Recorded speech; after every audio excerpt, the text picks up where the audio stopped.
So our next stage in this journey is the Q&A session. So if I can invite Dame Judith and Sam to join us up on the stage.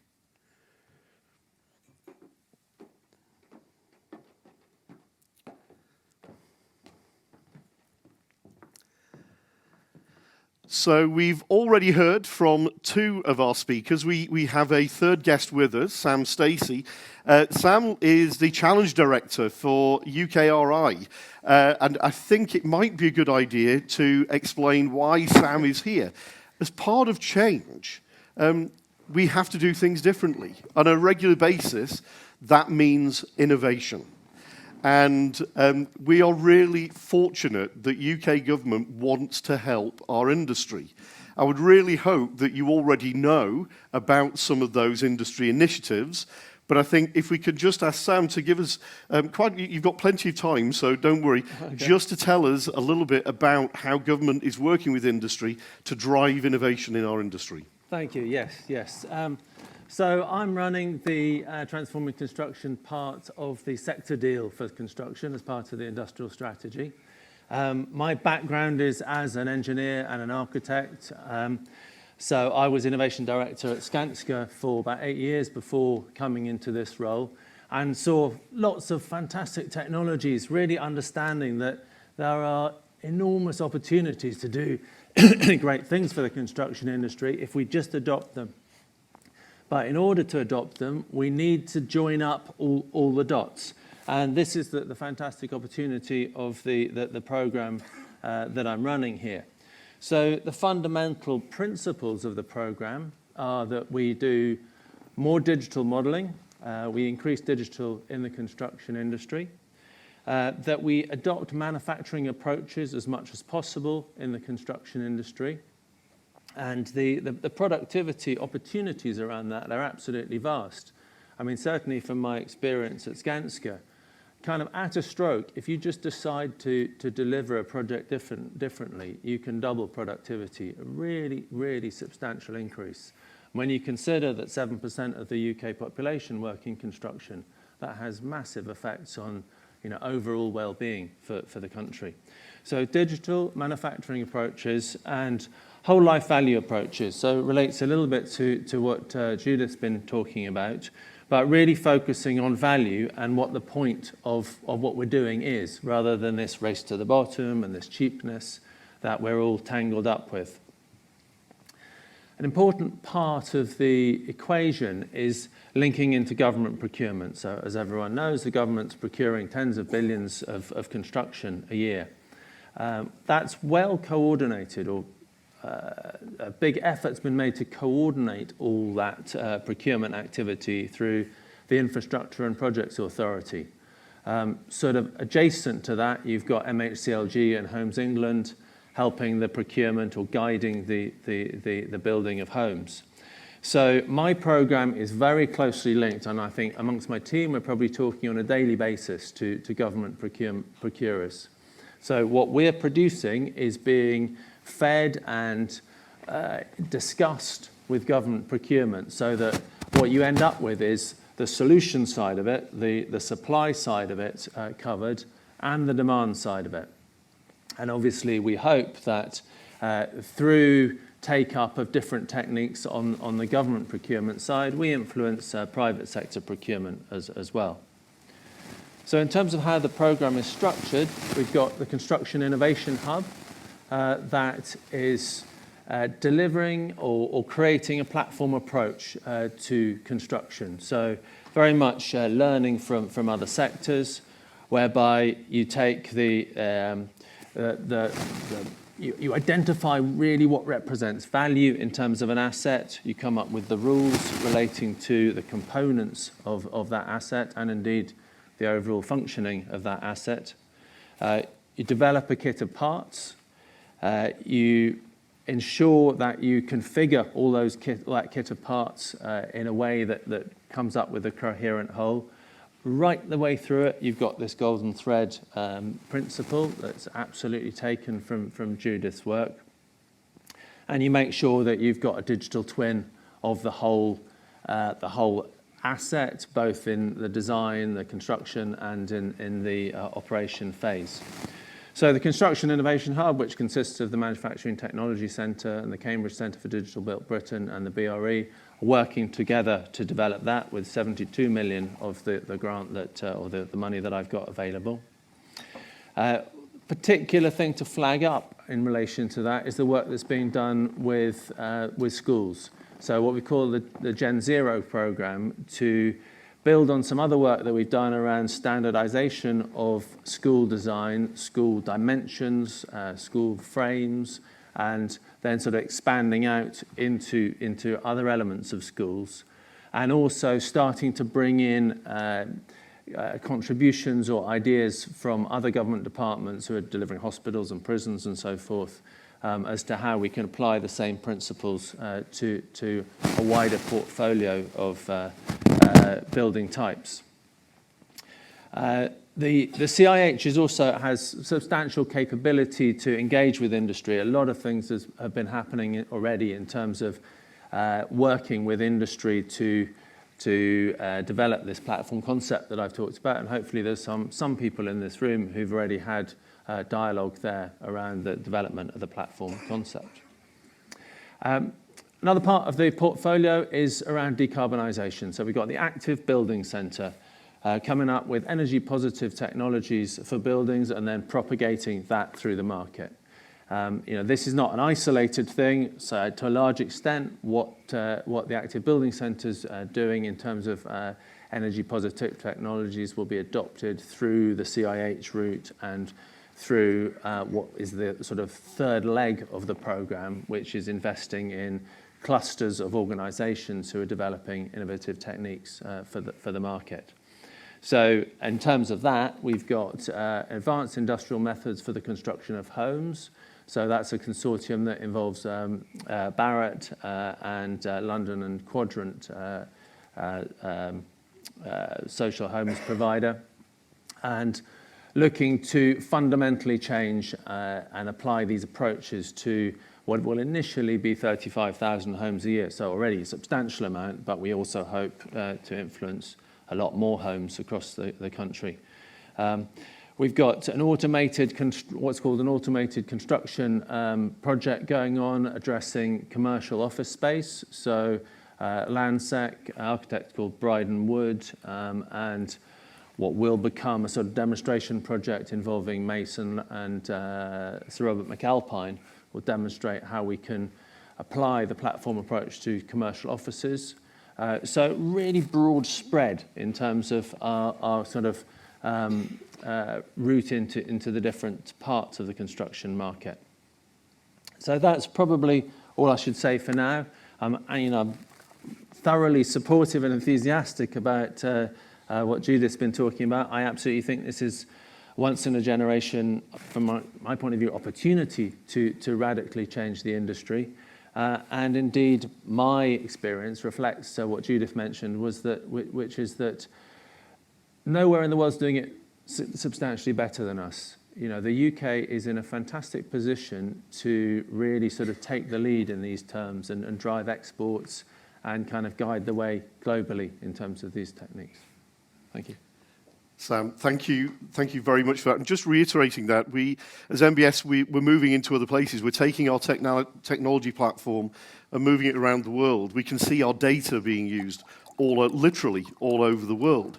And it's really interesting to see the comparisons between industries in different countries.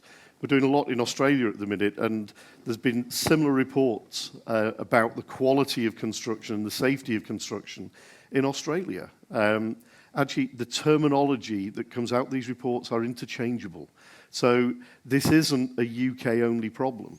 This is a systemic problem that needs to be sorted, and one that I think between us we can solve. I've got to say, I'm delighted you're all asking questions. Fantastic. So we're going to have plenty to discuss over the next 3/4 of an hour. So I'm going to start with one of the first ones. And this really comes across the panel, actually. To what extent do you think the way we procure our buildings drives behaviour, e.g. design and build or forms of contracts? And how should these change? Who'd like to take that one? I'll kick off with some comments. There's this concept of enterprise-based procurement where you identify what you want from an asset, what the shared goals are for a project, and then make sure that that's written into all the relationships involved in delivering that project. The ICE's led some work called Project 13, providing guidelines for how this can be done. So, I think that this assumption that you get best value by procuring in layers, packages, beating up subcontractors at different layers is, absolutely negative, and we have to change this. So I think it does start with procurement, and I think that the procurers, the clients in the industry can really set a different path for how we do things. Yeah, the whole concept of collaborative construction, that you talked, Dame Judith, about a shared goal. Absolutely. And that it's fundamental, isn't it? Yes, yes. So the simple answer to the question, do forms of contract have to change? Yes. There is no doubt that the adversarial way in which contracts are set up is part of the problem. And it is part of this blame game that goes on that says, that's not my problem, it's yours. And everyone is looking to hand off responsibility. This sense of a collective goal and a collective responsibility has to be written through everything, and so procurement processes and forms of contract have got to change. And does that come back to funding as well, and how buildings are financed? Because ultimately, if we talk about collaborative working, that adversarial relationship is driven in some cases maybe by insurance and the fact that the different parties want to protect their own position. Is that true, or do you see a slightly different view on this? I don't rush to blame the insurance industry. As I said earlier, I think the insurance industry, finance markets are reacting to what's now been uncovered in terms of some of what I'd like to be able to call sins of the past within the sector. And I don't think we should be surprised about that. I think there are some questions to be asked of the insurance industry, and we are already asking those, as I said, on the Industry Safety Steering Group. One of the questions I have for them right now, for example, is it really the case that professional indemnity insurance is the right way to go? Because what it actually does is it sets one professional against another. And the insurance is actually there to cover one insurer standing up in defence of one particular professional against everybody else. The people who lose out in all of this are the people who are on the receiving end of the problem. Mm-hmm. Professional indemnity insurance does not protect the consumer, and that's what we're missing out on. So we're pushing through the Industry Safety Steering Group to get the insurance industry to think about new products, things like project insurance, rather than insuring individuals within the system. Yeah. So it's the team. Yeah. It is that collaborative environment. Just a comment on that. I think there's some catching up to be done by the insurance industry in terms of supporting new methods of working. Yeah. So this modern methods of construction, as we call it. Absolutely. At the moment, the insurers are more inclined to give favourable rates or to want to insure what you might regard as the crappy old way of doing things. We know that by adopting modern methods and the kind of things that I've described and Judith touched on here, you can have greater certainty, you can have greater quality control, you can have greater performance from the assets. But the feedback I'm getting is that at the moment, the insurance industry is sort of sitting on the fence about this. I think there's some work that Mark Farmer's doing that is looking into this, and I think might make some progress. Fantastic. That leads us nicely on to testing. What does this new approach mean for product testing? Will there be a move towards more real-life style tests of systems rather than products in isolation? I think the answer to that is almost certainly yes. But I do think we need to think what this is going to mean in a more holistic way, because for me, what I've said today links very much with the work that Sam's doing. I think what we're going to see is very much more a move towards modularised construction, because I think the more that we go towards factory build rather than on-site construction, the more we can do assurance, not just of materials, but of method, so that we can give better assurance of the holistic product. I think it's more than just testing that's going to change, but undoubtedly, yes, we are going to have to revisit not just how we test things, but how often we test, and whether one pass and dozens of failures is actually a justifiable way of marketing a product. I mean, what we want is a great deal less substitution in the industry. Yeah. This has been one of the curses of the industry. We want to design the best product with all that data that backs it up, the testing data and so forth, and really be confident that what we've got there is the best solution. Whereas what we have at the moment is a tendency for, contracts to be cascaded down the supply chain, and everyone in the supply chain is looking to think, oh, well, if I swap out that version to that version, can I make a bit of money? Mm-hmm. And can we get around the regs somehow? Which is, completely ineffective. Yeah. Just keeping going on testing. Colin Dales, thank you very much for this one. How can manufacturers invest in expensive testing today when the legislative and testing regime may change dramatically the day after tests are completed? Sam's smiling at that one. That's yours. I think Judith's going to start on this one. I think the starting point would be to think about whether or not the basis on which you're currently marketing your products stands up to scrutiny. Because I come back to this point I made a few moments ago. How do you genuinely know that what you're putting on the market will do what it says it does? And it isn't just about testing. Because if you're relying on a test that you did 10 or 15 years ago, and the product has morphed since then, because it probably has, because you're probably sourcing the skeletons of the doors or whatever it is from somewhere different from what you were then, how do you know that what you're selling today is the same as the test you are still relying on? Never mind about doing new tests. Let's start by building confidence in the tests we already have. Yeah, absolutely. We, like all things, we need to be current in the data that's out there. I suppose one of the issues that I personally worry about is the capacity in our testing environment, and whether we have enough test facilities to be able to achieve the regime that you have already proposed, and this constant reevaluation, constant retesting. It's supply and demand. If we've got more facilities, we can bring the price down of that testing. So, on the flip side of that, we've got a drive towards standardisation. We've got a drive towards transparency and clarity around this. So, that mitigates the kind of problems that you're talking about. Yeah. And if I may, and I say this as somebody who's not a construction industry specialist, that possibility shouldn't defer you from seeking better standards. Sorry, my voice is going. Always happens just when you're about to speak. But this question of uncertainty in the way it can cause firms and households to put off major spending, it's sort of a part of that broader story that we saw in a Brexit-related context over the last year. And what you're talking about there is an example of regulatory-driven uncertainty, where the temptation is to put spending off.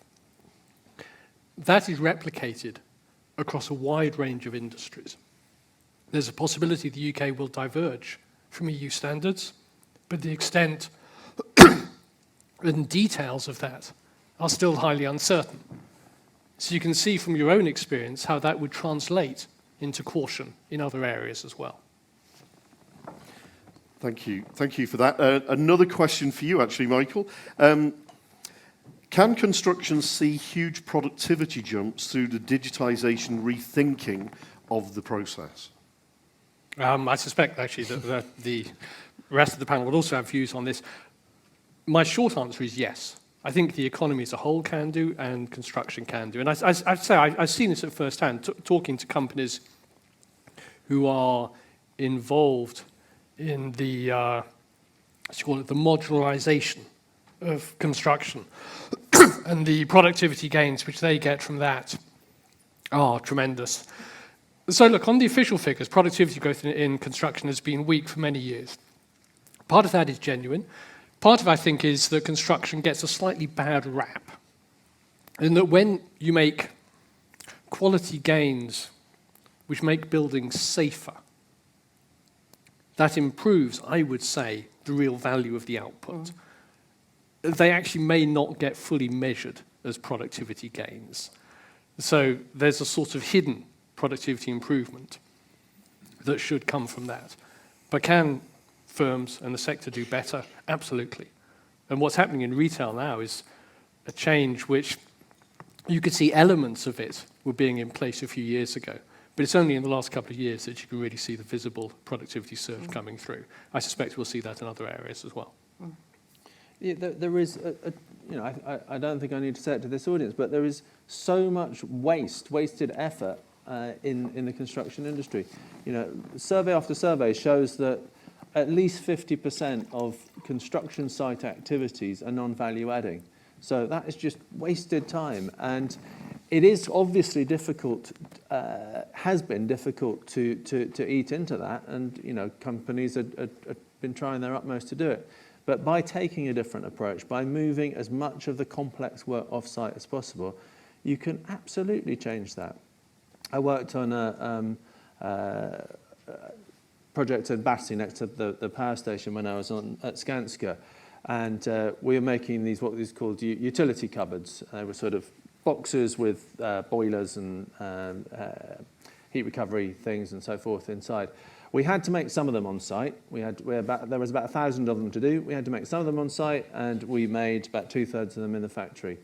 And we got 60% improvement in productivity when we made them in a factory. And that is not rocket science. That is just a decision about how you approach these things. Yep. Absolutely. Thank you. Thank you for that. There's a question, what will the Barrett's and L&Q project require in terms of digital product manufacturers? We're going to find out all about that in the session this afternoon. So we can come back to that one. So thank you, whoever asked that one. One of just carrying on from productivity and innovation, how will HS2 affect the economy, construction skills and product supplies? I think to some extent we've got to work it through, and maybe Michael's got some good insights into this. I mean, obviously the industry certainty is fantastically useful to the industry. So once you've got certainty, you can gear up, you can invest, you can develop the skills, and it's a fantastic anchor for the industry. In terms of the techniques that will be used in HS2, the best brains, the best people in the industry are involved, dedicated to making this a fantastically successful project. So from the point of view of the fact that we know how to do things a lot better than they're done on average, we're going to see best ways of doing things applied on that project. So I think it'll be hugely positive for the industry, but nonetheless, inevitably puts a little bit of strain on the supply side, which will have some implications. But I would say I'm pretty optimistic about being able to deliver effectively around this. I know sorry, don't you? I should declare at this point an interest in this conversation, given that I'm on the board of HS2. So Perfect question. One of my other hats, not associated with building safety, is that for coming up for a year now, I've been on the board of HS2, and I absolutely agree. I think it's exciting. It does give us the opportunity to show what we can do and to bring the best of what we can do. And I think what we should also recognise is just what it's going to do for the economies of parts of the country who have missed out for so very long. What was really interesting was that last week, as part of that role, we, a number of members of the board, spent some time visiting HS1, which to most of us means the bit of rail track that we use when we want to go to the Channel Tunnel. When you actually look at the level of other construction work that has gone on between London and the entrance to the Channel Tunnel, and the economic development and construction that has flowed from the existence of HS1, it really is an eye-opener in terms of what it does to construction and the way in which it boosts the economy. And if you imagine that same sort of boost to the economy all along the line of the route of HS2, the future is going to be very exciting indeed, I think. If I may, so increased infrastructure spending is probably part of the solution to low productivity growth that we've seen in the last few years. I talked about strong productivity growth in the retail sector, but across the economy as a whole, productivity growth has slowed from about 2% per year in the pre-crisis period to about 0.5% per year in the last decade. And with that has come lower growth in living standards. So infrastructure, I think, is part of the answer to get us out of that. Obviously, the gains to productivity from HS2 will probably take a while to come through because this is a project which will take many years to complete. But equally, if you never start, you never get there. But in the next few years, I would put HS2 as being part of what is likely to be a broader story of increased government infrastructure spending. The government has laid out a framework which would give them headroom to increase the amount of public infrastructure quite markedly over the coming years.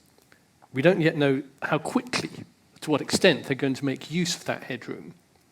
But I would say watch this space, and the budget is in a few weeks.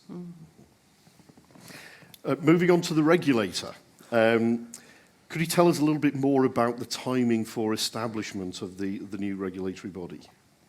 Okay.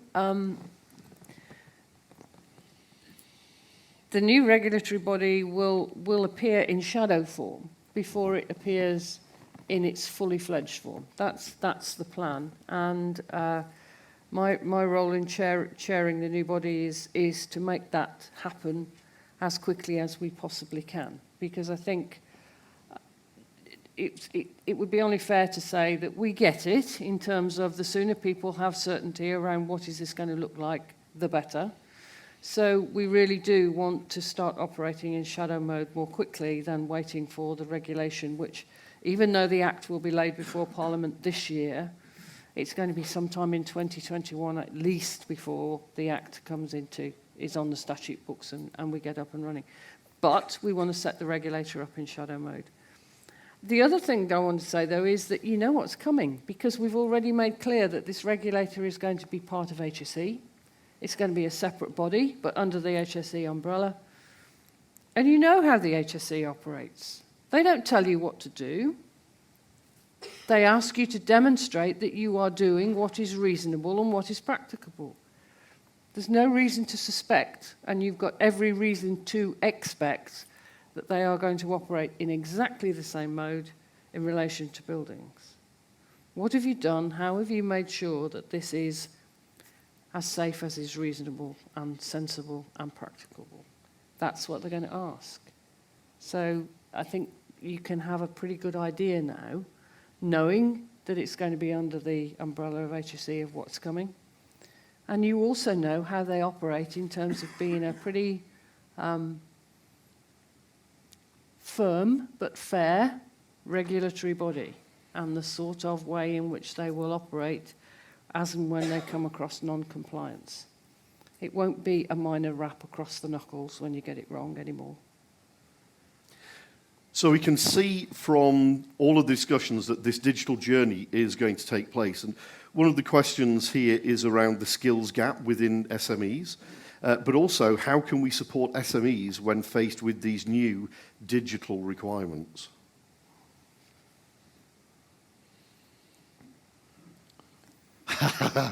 Silence. This raises, a complicated subject in a way, because I think there has been a bit of a vacuum in the industry in terms of developing the digital skills for the construction industry that we need, and I don't think any entities really kind of got out there and taken a lead on this. Now, I would say, I may be sort of, these are my opinions, and it may not be everyone's, but I think we need an entity that takes responsibility for skills in the industry. I think digital is a very important element for that. The obvious entity is the Construction Industry Training Board, which has had a charter or a remit that's had to shift quite markedly over the last few years. So my vote would be that the CITB sort of rises up and coordinates this, and then the model, incidentally, for the CITB has been shifting from being a provider of training to a coordinator of training and drawing on a massive range of resources out there, schools, FE colleges, universities, other organisations. The BRE provides some very good training capability. So it is a bit uncoordinated at the moment. We do need leadership in it. My programme is going to help to an extent in terms of defining the job profiles and the skills requirement, but someone's got to pick that up and actually do the training and apply it. Okay, it might be worth thinking about the model adopted in some other industries. One of the sectors which I'll be most impressed by on this is the Advanced Manufacturing Research Centres, which act as hubs for R&D spending in manufacturing. And the origin of those, and there are several scattered around the country, all making very valuable contributions, is this combination of work between central government, local government, regional development bodies, and universities. And then they act as a sort of cluster of technical skills, which helps to attract firms to the sector, to the area, and to sort of broaden the use of the gains which are developed there. So that model seems to work. I agree with that. And I just want to add to that the point that I made as part of my presentation, which is that getting started on this journey is always feels quite challenging and quite daunting. But many other SMEs in other sectors have already started on this journey. And I think some of the insularity within the construction sector needs to be challenged. This notion that you have that we're special, we're different, isn't true. And there is a lot to be learned from the way other people have already trodden this path. And you could actually get there a lot quicker by learning from them. I think that's a very good point. And the implication of that is also that we can draw from lots of other sectors. And I think you're already starting to see that a little bit. People coming into construction with non-construction backgrounds.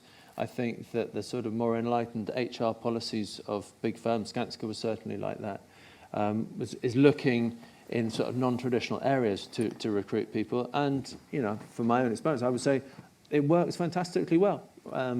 People with a wide range of backgrounds, including the military, incidentally, was quite a big source of recruitment at Skanska. So the way the industry is changing is we are an industrial sector, not the construction sector now. Yeah. And then, people from, chemical industry, any industry can be sort of interoperable across different sectors. It's interesting, Judith, you mentioned briefly about aerospace. If we look at aerospace and the automotive industries, they are fantastically good at parts management, at understanding their supply chains, integrating their supply chains, traceability of parts into every vehicle, every aeroplane. So if something goes wrong, they know where those parts are and can do something about it. They also then investigate why things went wrong in a great deal of detail, once again to ensure that we don't get that repeat. How good do you think the industry the construction industry is in parts management? Well, not even at the race currently. That's part of the problem, isn't it? But I think that's just an incredible analogy, because we are all consumers. And there is not one of us in this room who would buy a car if somebody put to us the proposition that says, this is a great car, but I can't tell you anything about the parts in it, and I can't tell you where they came from, I can't tell you who sourced them, and once you drive off from here, don't come back to me if it goes wrong, because I won't be able to tell you what to replace it with. Would you buy a car on that basis?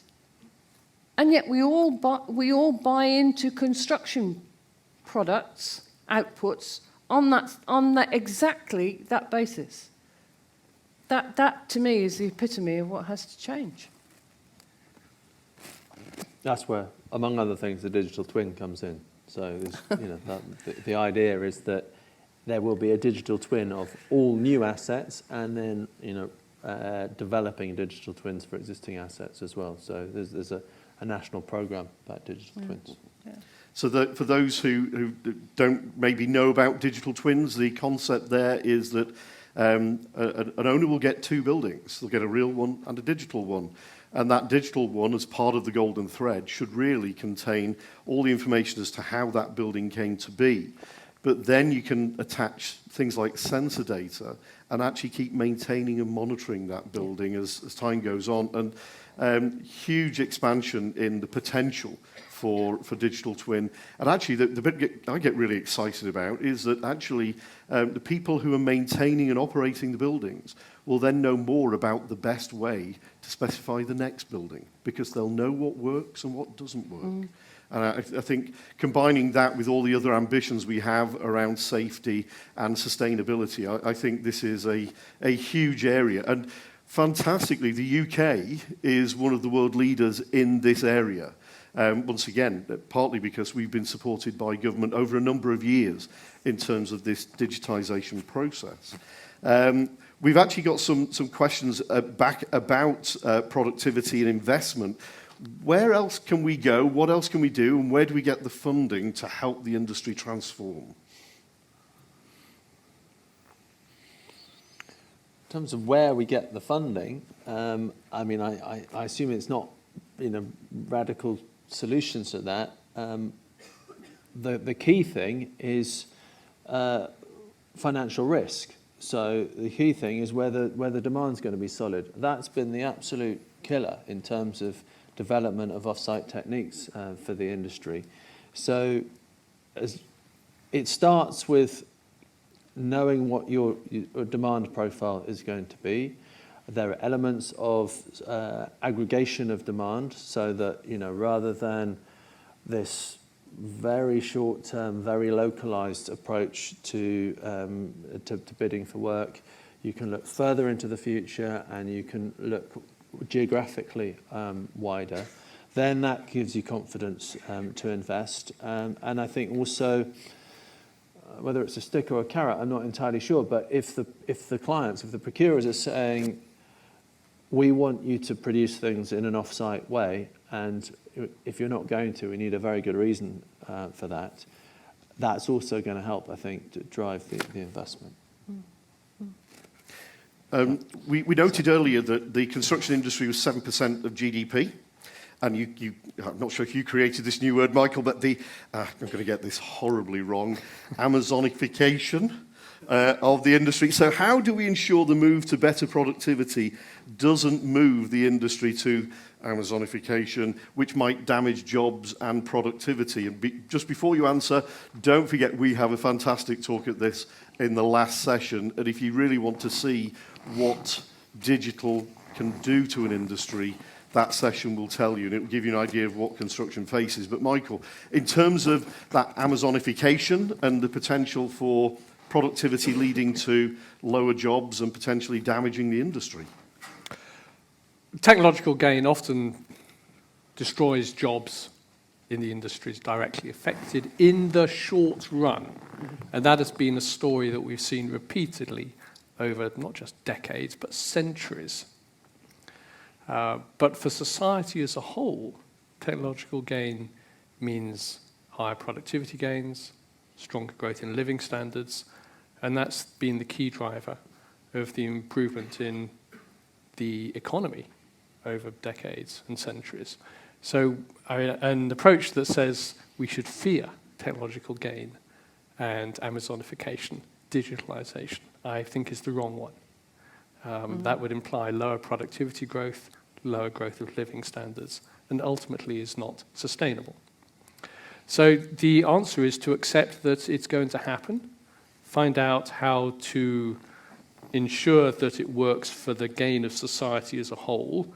At a government level, there are often issues of how do we ensure that it works for individuals as well, right? How does one compensate the losers? But I think you have to accept that it's going to happen anyway. I've got a comment. Bring it on. I mean, look at the industry. We know that there's an enormous amount to do. We've got to retrofit to improve the carbon performance of the built environment. We've got fantastic new projects like HS2. Demand is increasing. We've got an aging workforce. Hell, our problem right now is not loss of jobs to digital techniques and Amazonification. Our problem now is just getting radically more productive and effective in what we do. And if we do that, there's a whole world that's going to want our skills as well. So, don't worry about that. I think that's if it's a problem anywhere, it's a lot further down the line. So we got a couple of related questions actually around timber. One is about the French government requiring more use of timber to improve sustainable performance, and the other about certain timber technologies like CLT that might be at risk under a new regulatory authority. Any views on timber?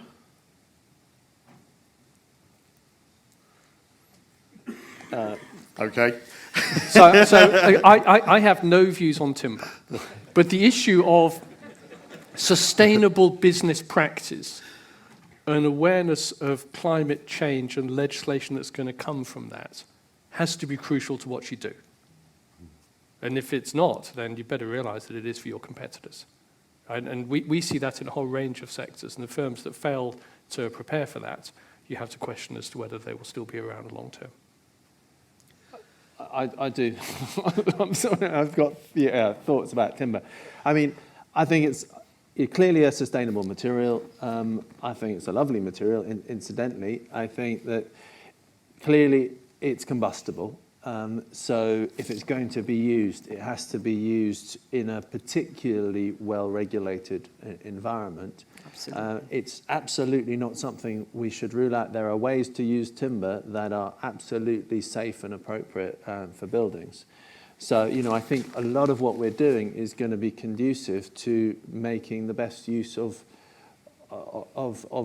I say materials like timber. There isn't. I mean, timber's timber. But I think we can make it work, and we want to encourage the use of it, but it has to be properly tested and constructed in a way that is safe. And, amongst other things, certain section sizes are safe in the sense that you've got a charring rate, and you know that if you can get out of a building within a certain amount of time, it's not going to collapse because it's made of timber. So there is a lot of science you can bring to this, and as long as we regulate it right, I think there's absolutely nothing to be scared of in terms of timber. Can I just say that I agree with that? And two things I want to add to that. One is, I think this view of, is timber a sustainable product or not, is really interesting, because you're looking at it as a product, but it is part of a much bigger system. And it's only when you take the systems view of this that you can really decide whether it's the right thing to do or not. And I absolutely agree with Sam that used in the right way, in the right place, with the right design criteria and parameters, there's nothing wrong with it. Just as, by the way, there's nothing wrong with cladding. Used in the right way, on the right applications, not in the wrong way, on the wrong applications. When I see pictures, as I've done, of fire escapes clad in combustible cladding, you just look at them and think, who did that and who thought that was a good idea. You can look at pictures of buildings where timber has been used in exactly the same sense, where what you end up with is something that looks like a bonfire waiting to happen. But that doesn't mean the materials themselves should be demonized. They just have to be used in the right way, and the sustainable benefits of the raw material carried through into the final product. Yeah, I've just come back from Canada in Vancouver. The University of British Columbia have just built a 16-story timber frame building. Yeah. So all things are possible. They always install sprinklers and multiple means of escape, etc. So it's a combined solution, isn't it? It's a combined solution. Just coming back to the regulator, is this just for England or does it cover the other nations? It will, the way in which our regulatory system is set up, it will be for England. There is then a separate question as to whether the Welsh Government will follow suit. There is a separate review that's been done in Scotland, as I think you know, probably know. But everyone is watching and watching closely. So I can't tell you what's going to happen in the long haul. What I can tell you in the short term is that the scope of the new regulator when set up will be for England in the first place. But I think, it would be foolish to assume that if we make a marked difference to the levels of confidence of the consumer through raising standards in England, that others aren't going to follow. Thanks. We've got a couple regarding technology and the regulations. So John Hunt is asking, how integral will a centralised or distributed technology solution be in achieving the golden thread? And Alex Lubbock follows that with, will the regulator commit to a regulatory technology development to support the assurance of assets in construction and operation? I think the latter point is an interesting one. It's one that I'm certainly prepared to take away and think about, because it's early days yet, and we are in this process of establishing and transitioning to this new regulator. And as I said, at the heart of this is going to be a process whereby a dialogue will have to take place between those involved as duty holders and those that the regulator holds to account to say, demonstrate to me how you've done this. And for us not, therefore, to be able to support a technological approach would not make sense. You know, what would be the point in you embracing technology in the way that we're talking about here today, and then the regulator saying, oh, I want this all on paper, thanks? That wouldn't work. So we have to move in lockstep on this and ensure that we are all moving with the technology. Yeah, I mean, we want to be as inclusive and open as possible. Nailing it down to particular technologies works against that. You've got the problem of obsolescence and so forth. So, you know, it's got to be absolutely outcome driven. As far as possible, everyone needs to be mindful of interoperability, and, you know, work is being done in various ways to ensure interoperability of different software systems and such like, and indeed components. No, I don't think it's anybody's intention to prescribe technology through the regulatory system. Yeah, and just thank you for whoever it was that asked, is MBS a paper spec output? How does this help with digital audit trail capturing decisions? No, come and have a look at our Chorus tool and find out what's going to happen this afternoon. You will love it because it fits in perfectly. So just I think one last one, Dane Judith, it's for you as well. It's a question around the role of the architect in this process. But I think that also comes back to the role of the other duty holders, I suppose, doesn't it? Because it's not just about the architect, it is about that collaborative team. Yes, it is, and I think that's absolutely the answer. Some of the practices I've uncovered in this sector, for me, have been jaw-dropping. So, you know, when people say things to me like, well, the architect's not allowed on site to see whether we're building what he or she designed. You know, I'm sorry, what? You don't allow the architect on site to look at what's being built? Why? What's going on? Why would you exclude someone who came up with the concept in the first place from seeing what you're doing? Unless, of course, you're trying to cheat. So this is part of a much bigger culture change issue for me, that this is about building something that is going to be there for decades. And not having a collaborative approach to that just seems to me to be a nonsense. Yeah, thank you for that. So what we've heard this morning, we've heard about change, about a drive towards digitisation, and that digitisation is inevitable. It's coming to construction. We are the last of the major industries to have seen that digitisation approach. We've heard about the economic environment in which we're operating, and it's a challenge. And particularly for you, if you've got very heavy investment in plant that's needed to create those innovative new products, that's a difficult decision to make. But we've also heard about innovation, and there are organisations out there. So there's the Construction Industry Hub, which is not too far away from here, I don't think. But there is a huge amount of investment coming into construction now to help us move into a new digital world. And that digital world will help us build a safer future for all the people who either live in or work in our buildings and other assets. That's been a fantastic morning. We've got an awful lot more to come. So we've heard about the macro stuff. This afternoon, we're going to start to hear about the industry and what the industry now needs from you as product manufacturers. What are the types of data they want? How are they going to get access to things like testing, certification, etc.? They are going to start demanding new things from you. So we're going to have the first session where we look to a major client, London Quadrant, a major contractor, Lang O'Rourke, and a major design practice, Allies and Morrison. Differing views at different stages in that design, construction, and operation procurement method. Then we're going to tell you what we've been up to, how we are going to help you change product information. And then lastly, getting back to that Amazonification, we're going to hear about digital disruption and how you can be part of the journey rather than being bounced into it. So we've got lunch, and my colleagues will be able to steer you to where we've got lunch. Before we go and do that, please give a great round of applause to our panel.